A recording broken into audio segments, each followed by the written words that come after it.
The Chiefs keep it interesting per usual, but they also find a way per usual. Kansas City defeats the Houston Texans in the AFC divisional round to advance to their 7th straight AFC Championship game. An all-too-familiar foe is going to come to town as Patrick Mahomes welcomes Josh Allen into enemy territory. Time to talk all things Kansas City Chiefs right now.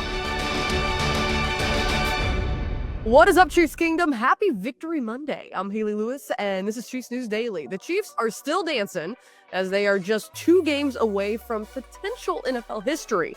But in order to even get a chance to three-peat, the Chiefs have to get past the Buffalo Bills. So let's walk through the history made this past weekend, the history between these 2 teams, and history on the horizon. First, give us a like and subscribe right here on the KCSN YouTube channel. Let's get this one rolling. Lots was written in the history book this past weekend. The Chiefs have now made it to their 7th straight AFC Championship game. Kansas City is now one of just 2 NFL teams in history to play in at least 7 consecutive conference title games. Only the New England Patriots, who appeared in 8 straight conference title games from 2011 till 2018, compiled a longer streak. That means ever since Patrick Mahomes took over as a starting QB back in the 2018 season, the Chiefs have made it to at least the AFC title game, nothing left. Since 2018, Patrick Mahomes has also thrown 51 touchdown passes under pressure from inside the pocket. That is second most in the NFL in that span, only behind Josh Allen with 52, including the playoffs. Saturday's win also helped Mahomes tie NFL legend Joe Montana for second most playoff wins with 16. Now, Travis Kelce is also the first player in NFL history with 100-plus receptions in 7 straight seasons, including the postseason. He now has 70-plus receiving yards in 14 straight playoff games, an NFL record, 23 straight playoff games with 3-plus catches, another NFL record. Kelce is now only one of 2 NFL players with 2,000-plus receiving yards in the postseason. Jerry Rice is that other NFL player with 2,245 yards. More records broken by Kelce. Travis has the most playoff games in NFL history with 100-plus yards. On Saturday, he finished the night with 117 yards on 7 receptions and 1 touchdown. Head coach Reid also got in on the record action. Saturday's win was Big Red's 300th win, regular season and postseason combined, making him the 4th NFL coach to reach the milestone. As for the defense, Kansas City racked up 8 sacks on Saturday, which only trails the Chiefs' 9 sacks against the Houston Oilers back in the 1993-94 postseason for most in franchise history. So Kansas City is going to host a team they are all too familiar with this coming Sunday. It is the rematch Buffalo has been dying for. Bills, Chiefs, Arrowhead Stadium, AFC Championship game. Kickoff is set for 5:30 p.m. Central Time on CBS. It is a trip to the Super Bowl on the line for both these teams. So let's roll through the history between both Josh Allen and Patrick Mahomes. Their first playoff showdown was back in the 2020 NFL playoffs. Technically, it was played in January of 2021. Now, the Chiefs won 38-24, advancing to a second straight Super Bowl, only to fall to Tom Brady, who led the Bucs in the title game. Now, the very next season, in 2021, Kansas City hosted the Bills in a divisional round. Again, technically, the game was played in 2022. The Chiefs won 42-36 in overtime, advancing to the AFC Championship game. This was the infamous 13-second game. The Chiefs then fell to the Bengals, missing the Super Bowl the following week. Now, the teams did not see each other in the 2022 NFL playoffs, but they did last season in the 2023 playoffs. Again, a divisional round matchup played in January of 2024. The Chiefs won 27-24 on the road after Bills kicker Tyler Bass missed a 54-yard field goal in the 4th quarter that would have tied the game. This will be the 4th time Mahomes and Allen will face off in the postseason in a span of just 5 seasons. Mahomes is a perfect 3-0 against Allen in the postseason play, where Allen is 3-1 against Mahomes during the regular season. Now, the Chiefs are back on their normal week routine with the game this coming Sunday. That means today we got to check in with head coach Reid, who wrapped up his thoughts on the divisional round and looking ahead to the AFC Championship. So, without further ado, here is Big Red.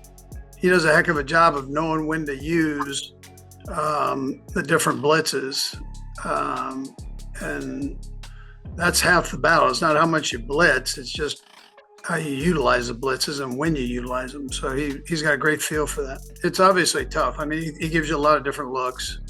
Matt Nagy will tell you that when you talk to him. He more recently has gone against him, and so he's tough to go against with the different combinations that he has. So he does a heck of a job with it. Yeah. So one of the things we'll keep working on is you've got to be able to,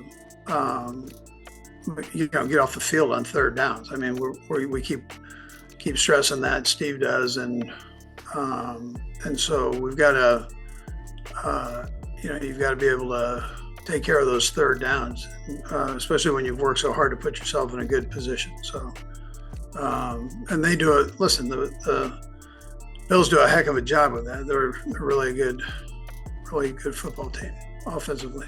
Hey, I actually came out feeling good, Pete. I mean, it was that's one of the positives that you come out with Jalen. He's he was fresh from the injury, and you hope that he can not have the swelling that was taking place before, and still function at a relatively high speed during the game. And, I thought he did that. I thought he sustained when given that opportunity. I'm happy for him with the 7 catches and all that. But I think more of it is just we've got a variety of guys around him. I mean, the opportunities that he's had, he's done well with, and I don't think it's his play that has been reduced. Everybody asks about by age or physical ability or anything. I just think that you've got a variety of guys that we've been able to use around him, and when we didn't, then teams were ganging up on him. So it's a good problem now because guys are healthy and we've got choices out there, and they can't really just focus on him. It's not only his inner, it's that positive mindset that you can do anything. And I think he does a great job with that, and being able to show it to the guys that, listen, we come together the right way, anything's possible. So that's the thing I appreciate him the most. I also appreciate that at his age, he goes out there every day and practices hard. I mean, and if you try to take him out, he gets mad at you. So I think that's a special thing, for an older player. Yeah, first I'd give credit to the Texans. I mean, that defense is a good defense, real good defense, and that defensive line is a big challenge. As it will be this week. This defensive line likewise is a big challenge. So, but I thought our guys held up well against them, and we did some good things in the run game, and did some good things in our play pass game. So, we were decent on third down. So I think all around it was good against who we were playing against. Now, Coach Reid also mentioned wide receiver McCole Hardman, saying, quote, "We'll see how that goes here. I haven't made a decision on that yet." Now, Hardman's 21-day practice window was opened on January 1st. So if Hardman is not added back to the 53-man roster by the end of this week, he will end the season on the injured reserve and be unable to play in the Super Bowl if the Chiefs were able to make it to New Orleans. All right, folks, we wrap up today's show with a few tweets. Chiefs beat reporter Matt McMullen shared 3 Chiefs players have earned a spot on the PFWA All-NFL team. Defensive tackle Chris Jones, center Creed Humphrey, and left guard Joe Thuney. Now, the Pro Football Writers of America is made up of more than 300 national members who are accredited media members covering the NFL. Also, did you know Saturday's game, Texans versus the Chiefs on ESPN, was the most watched NFL game ever on ESPN with 32.7 million viewers. All right, last one from social media today. Former NFL quarterback, now NBC analyst Chris Sims, sounding off. He says, quote, "I'm sick of that crap. The Chiefs are damn good. Just deal with it." Take a listen. Did the refs have oh, wait, the refs weren't supposed to tackle the kick returner to start the game on the Chiefs, were they? Were the refs the ones? Oh, that's right. They don't do that. Wait, did the refs call a 55-yard field goal in a defensive football game that was 6-3 and it looked like the other team was having a – oh, that's right. They didn't. Oh, and did they miss the other field goal? Oh, that's right. The refs didn't do that. Oh, wait. Did the refs miss the extra point where they could have tied the football game? No, that's right. They didn't do that either.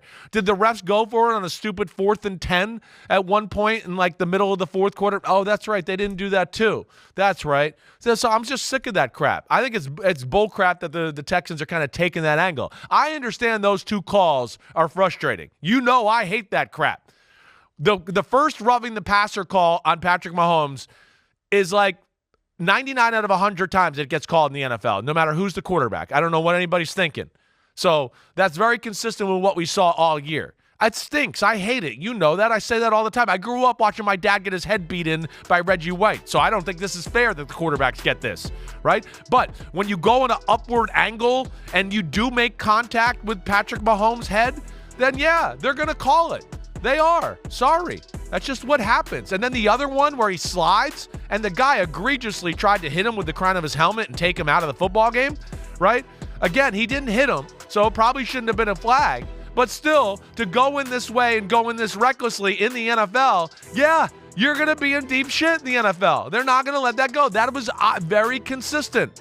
And I didn't see the Chiefs do anything. The Chiefs hit C.J. Stroud a lot. I didn't see them do any of that to C.J. Stroud. So that's, again, I'm sick of that crap. I really am. It's overblown. The Chiefs are damn good. Just deal with it. And they know how to win and not do dumb shit like this more than they do it less than your team out there. That's what everybody's got to realize. Alrighty, folks, you know the drill. That does it for another episode of Chiefs News Daily. Again, we'll be back tomorrow. In the meantime, we ask that you like and subscribe right here on the KCSN YouTube channel. Have a great rest of your Victory Monday. We'll see you back here on Tuesday.